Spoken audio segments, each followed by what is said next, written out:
Kanguva final release हो गया भाई। और ये मूवी कैसा है उसके बारे में हम बाद में देखेंगे। इसमें क्या हुआ है, आगे क्या सब होने वाला है, पहले चलो वो देख लेते हैं। लेकिन उससे भी पहले भाई स्पॉइलर अलर्ट, अगर आप कंगुआ को देखने का प्लान बना रहे हो तो इस वीडियो को बाद में देखना, क्योंकि एंडिंग एक्सप्लेन वीडियो है तो इसमें स्पॉइलर तो होंगे ही। ठीक है, अब देखो इसका कहानी स्टार्ट होता है 1070 में, जहाँ एक रोमन सम्राट भारतीय उपमहाद्वीप पर कब्जा करना चाहता था और वो अपना 25,000 सैनिक लेकर हिंद महासागर तक पहुंच भी गया था। अब बस उसे एक ऐसा जगह चाहिए था जहां से रहकर वो अपने सैनिकों को उसके लिए ट्रेनिंग दे सके और अपना प्लान को अंजाम भी दे सके। फिर उसका नजर पड़ा पंच महाद्वीप पर। मांडियारू, बेंगाडू, मुक्काडू, अरथी और पेरुमाची, इन 5 द्वीप को पंचद्वीप कहा जाता है, जहाँ मंडियारू द्वीप के लोग जहाज बनाते थे और समुद्र के गहरे खतरों से निपटना भी जानते थे। बेंगाडू द्वीप के लोग जानलेवा हथियार बनाते थे और जान बचाने वाली जड़ी बूटी बनाने के लिए भी जाने जाते थे। मुक्काडू द्वीप के लोग शिकार करते थे और गाना गाते थे। अरथी द्वीप के लोगों का काम है सिर्फ मार काट करना और रक्त से अपना देवता की पूजा करना। दया क्या है ये जानते भी नहीं थे। और आखिर में पेरुमाची, जहाँ सिर्फ योद्धा ही योद्धा भरे हुए थे, इसलिए युद्ध करना इनका पेशा है। तो इन 5 द्वीप में से रोमन सम्राट का सेनापति पेरुमाची को चुना। लेकिन जैसा कि हम पहले बता चुके हैं, पेरुमाची के लोगों का पेशा है युद्ध करना, तो आमना सामने युद्ध करके उनसे जीत पाना 25,000 रोमन सैनिकों के लिए भी मुश्किल था। इसीलिए उन्होंने कूटनीति अपनाई और कोडुवा को बुलाए, जो धोखे से पेरुमाची की 1000 योद्धा को मार गिराने की प्रॉमिस किया। और अगर सच में ये पेरुमाची के 1000 योद्धा को मार देता तो रोमन सेना पेरुमाची को जीत सकते थे, लेकिन नहीं हो पाया। पेरुमाची के 100 योद्धाओं को धोखे से मारने के बाद पेरुमानाथन को पता चल गया कि कोडुवा उनके योद्धाओं के साथ क्या कर रहा है, तो ये लोग कोडुवा को ही जला दिए। और इसे मंडियारू द्वीप के मंडगार भी पेरुमानाथन के खिलाफ नहीं गए, वो उल्टा उनके साथ दिए और बोले कि इसके साथ इसका परिवार को भी जला दो, क्योंकि ये तुम्हें ही नहीं हमें भी धोखा दिया है। लेकिन उस तरफ जब रोमन सम्राट का सेनापति ओरोनाटो का प्लान फेल हो गया तो वो मियासन के कहने पर इस बार अरथी द्वीप के लोगों के साथ हाथ मिलाने का प्लान किया, क्योंकि पहले से उनके और पेरुमाची के लोगों के बीच 36 का आंकड़ा था। तो उधर अरथी द्वीप के मुखिया उदीरन उसके लिए राजी हो गया, लेकिन उसके अंदर भी शायद पेरुमाची के लोगों को लेकर डर था। इसीलिए वो अपना सेना को इनके ऊपर तब अटैक करने बोला जब ये लोग अग्नि पूजा के बाद जंगल की झरना में स्नान करने जाते हैं, क्योंकि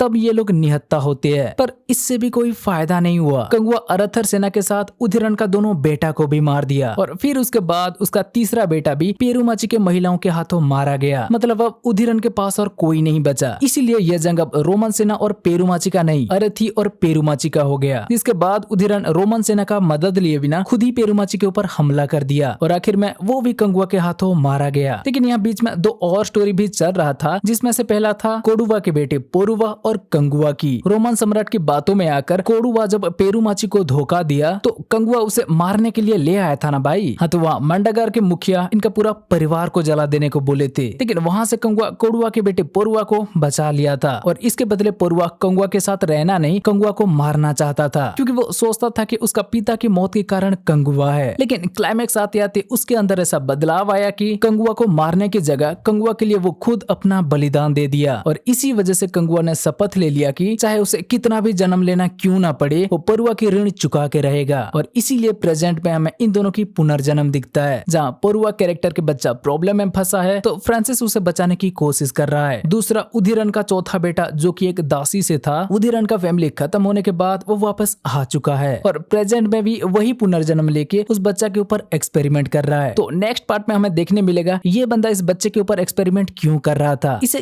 क्या चाहिए, ये कंगुआ को कैसे जानता है और सिर्फ कंगुआ को ही इन सब के बारे में पता क्यों नहीं है, क्योंकि इन सब के बारे में तो उसे याद रहना चाहिए था ना भाई। वो पहले पोरुवा की ऋण चुकाने की बात कर रहा था, लेकिन अब कंगुआ को ही कुछ याद नहीं है और इन दोनों को उनका पास्ट के बारे में सब पता है। और हाँ, पास्ट के बारे में भी कि रक्तांगसन पेरुमाची के लोगों के साथ क्या किया, वो कंगुआ से बदला लेने में कामयाब हुआ या फिर अपने फैमिली के जैसे ही खुद भी निपट गया। वैसे सब द्वीप के लोगों के बारे में चर्चा हुआ, जिसमें से 2 द्वीप के लोग उदीरन के साइड भी हो गए थे, लेकिन बेंगाडू द्वीप के बारे में कुछ भी नहीं दिखाया। तो क्या आगे वो पेरुमाची के साथ देंगे या वो भी इनके खिलाफ हो जाएंगे, वो भी हमें देखने मिलेगा। साथ ही रोमन सेना के बारे में भी, जिनका सेनापति को उदीरन मार दिया था, उनका 25,000 सेना में से अभी एक भी जंग पर नहीं उतरे है भाई। वो इंतजार कर रहे हैं कि कब पेरुमाची जैसे एक अच्छा खासा जगह मिले तो वो वहाँ डेरा डालकर सैनिकों को ट्रेनिंग देंगे और भारतीय उप महाद्वीप के ऊपर कब्जा करने की सपना देखेंगे। ऐसे में देखा जाए तो वो असली कहानी को अभी तक टच भी नहीं किए। तो हाँ, जिस हिसाब से वो इसे आगे बढ़ाना चाहते थे उस हिसाब से देखा जाए तो अभी भी इसका स्टोरी में बहुत कुछ बाकी है, जो कि हमें इसका सेकंड पार्ट में देखने मिल सकता है। लेकिन भाई ये सेकंड पार्ट के चक्कर और माफी के चक्कर में वो जो बच्चा के कहानी दिखाए, पुनर्जन्म को लेके प्रेजेंट का कहानी दिखाए, वो थोड़ा ओके ओके लगा। अगर वो रोमन सेना का कहानी को लेकर आगे बढ़ते और उसके वजह से कैसे इनका कबीला के बीच ही झगड़ा शुरू हुआ, सिर्फ उसी के ऊपर फोकस करते, तो ये दोनों पार्ट का कहानी शायद एक ही मूवी में आ सकता था। लेकिन क्या करे, ये मेकर्स का चॉइस था, जैसे कि देवरा के मेकर्स के भी था। तो हाँ, मूवी